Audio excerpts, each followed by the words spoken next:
Hi, you guys. It's me, Evie, professional makeup artist and beauty educator, and I wanted to sit down and create a long form video for you guys to go in depth and share all of my most used products of 2024. Now, the fact that it's going to be 2025 in less than 2 months is absolutely crazy, but I wanted to take this time and dig deep into the products that have gotten me through the year. Okay, so we're just going to jump right in and I'm going to follow the steps that I would do as if I was doing a full face of makeup. So, the first thing I'm going to start with is the Smashbox Photo Finish Primer. Now, I feel like this is an OG and I never really gave it a chance.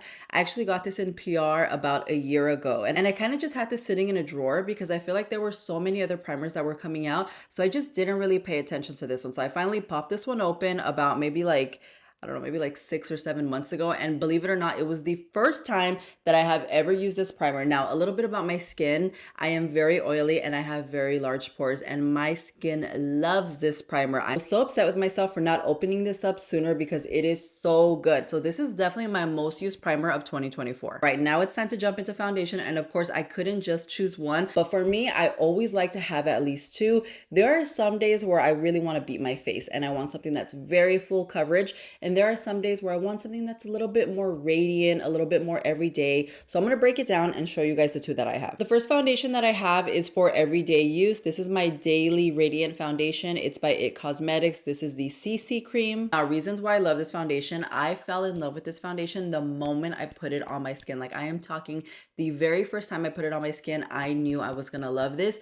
It is literally second skin. I have very textured skin. I have a lot of big pores and I do get very oily. Now, as far as the oil control, I will be honest, I don't feel like this has much oil control, but what it does have that I love is coverage. As far as the oil control, I feel like I can control that with my skincare and then the setting spray and any powders that I layer on top. But to be honest, because I wear this as like an everyday daily foundation, I don't mind if my skin gets a little bit oily because I like my skin to look just a little bit more radiant for that everyday look. I also love that it does have SPF 50, which is amazing for me because I am notorious for forgetting to wear SPF, and I know that is a terrible thing, and I'm working on it. I just got the Naturium SPF moisturizer. There are those days where I go out, especially during the day, and I forget to put on SPF, and this is just a little something to kind of make me feel like I'm doing something right. I highly, highly recommend this foundation if you want that beautiful second skin that looks radiant and you want a lot of coverage. Now, the second foundation that I've been using the most in 2024 is the YSL All Hours foundation. And surprise, this also has SPF. This has SPF 30, which is a little something. It's better than nothing, but I love this foundation. For me, I feel like this is something that's very lightweight. It's thin, but it's full coverage and it lasts a very long time. I'm also a big powder girl and I love to layer a lot of different powders. I like to layer a pressed powder and then a loose powder, and I feel like layering powders on top of this foundation looks beautiful. Now, the one thing I will say about this foundation that I am not the biggest fan of is I feel like the undertones lean a little bit more yellow. I wish they were just more neutral. This is the reason why I'm obsessed with the It Cosmetics CC cream, because the color match is perfect. The undertones are perfect if you are neutral.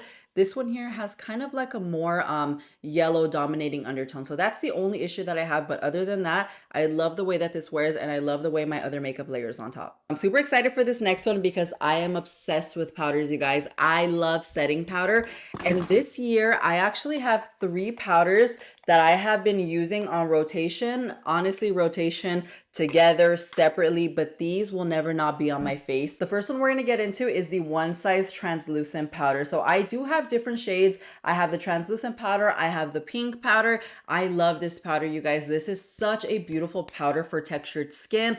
I feel like this is one of those powders that just makes your makeup look even more beautiful in person. And I feel like nowadays that's something that's very hard to get because there's so much makeup that looks amazing for camera, for professional cameras, under professional lighting. But this is the type of powder that anybody can wear, whether you're a soft makeup person or if you're a more dramatic makeup person. This has been one of my top powders in 2024, and until Patrick Star decides to make something else, I'm pretty sure she's gonna be my top powder next year too. When I'm not wearing the One Size powder on my face, I am wearing these two right here. So the first one I have is the Kimchi Chic Translucent Powder. I love this translucent powder as a brightening powder. Now, as far as the finish that it leaves on the skin, it makes your skin look very pretty. It makes it look very smooth, but this definitely has a more silky finish compared to the One Size. I feel like the One Size has a thicker formula, which I know is intended based on the facts that they have on their website. They have like a specific, I don't know what it's called, but if you go on their website, they actually have this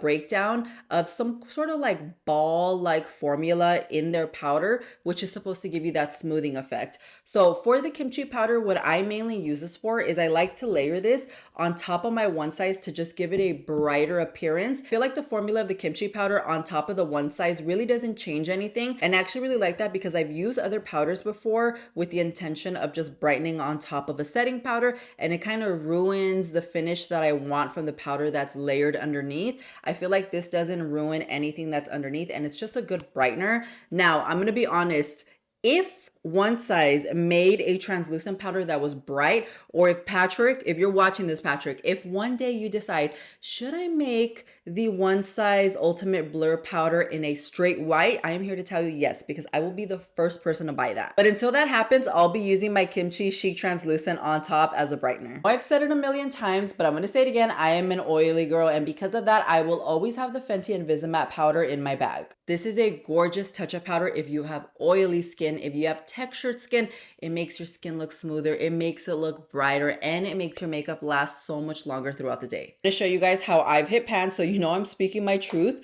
But if there is a powder that I'm going to touch up with, it is always going to be the Fenty Invisimatte. And the concealer I've been using every single day is the Lawless Conceal the Deal. I'm loving this concealer because I feel like it has a very lightweight formula that does have coverage, but it also helps to make your under eyes look very nice and smooth. It almost kind of has like a serum-like finish. I was using the Kosas concealer for a while and I did love it, but the only thing that I wasn't really liking about the Kosas was that it kind of started to get a funky scent. And I feel like as much as I love the finish, the coverage just wasn't there. I love this applicator as well. It's a little hard to see, but this is a great applicator because it is flat, so it's not gonna over apply, especially if you're someone that creases up fast, if you have more mature under eyes. I feel like this is something that you're really gonna like. It's very lightweight, has the right amount of coverage, and I love the shades too. I love that it's a bright concealer, but it doesn't lean too yellow. Now it's time to get into bronzer, and I actually have two because I don't only use one bronzer. I like to first layer a cream bronzer and then I like to set that with a powder.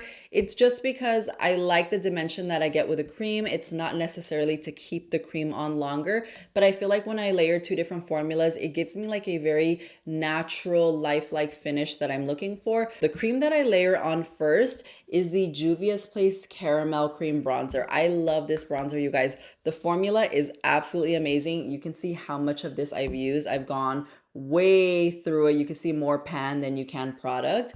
I love this because it glides on very easily. For my powder bronzer, I've been using the YSL All Hours. I'm using the shade 3. Now, the one thing that I do like about the YSL bronzers is that they're very, very pigmented. A little bit goes a long way. Now, the tone does lean a little bit warm, so I have to be very light-handed with this because, again, it is very pigmented. So I just need a bit to kind of create a little bit more depth on top of my cream bronzer. But other than the tone, I feel like the formula is beautiful. It sits really, really nicely against my skin and it blends in really well on top of a cream. Now let's get into brows. So the brow pencil that I have been loving, you guys, and I'm also kind of upset with myself for not trying this sooner because this brow pencil has been around for years, is the Benefit Precisely My Brow.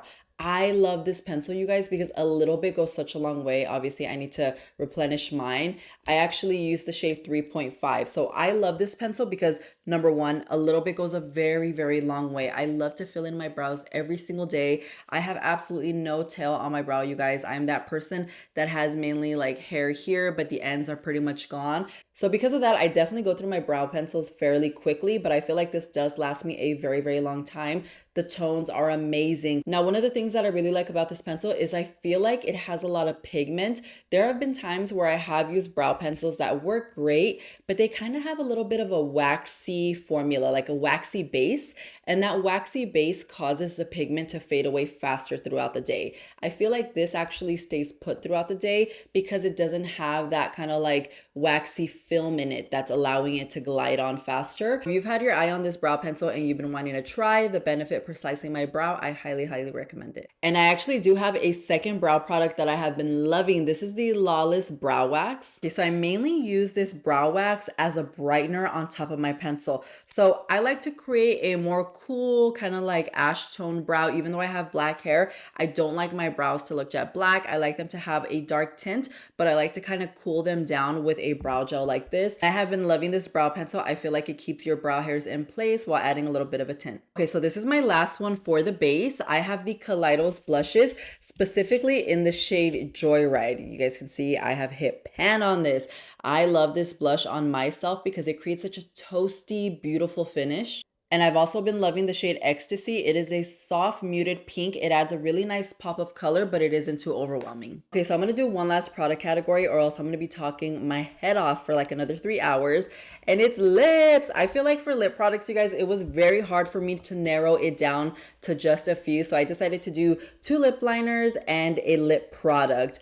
It's hard for me because I love lip products, you guys. Like I can show you my lip drawer. I have a lip drawer and then I have like this little case, and I just love lip products, you guys. I love lipstick, I love lip gloss, I love lip liner, and obviously the type of lip that I have on is my jam. This is what I love. I love like a nice Bratz doll 3-dimensional lip. So let me show you guys the lip liners that I have been obsessed with this year. So the first one is a little bit newer. I got this around July, and I swear you guys, I use this at least twice a week. This is the lip liner XOLA by Ortega Beauty, and it is a gorgeous brown. Let me just swatch it for you guys.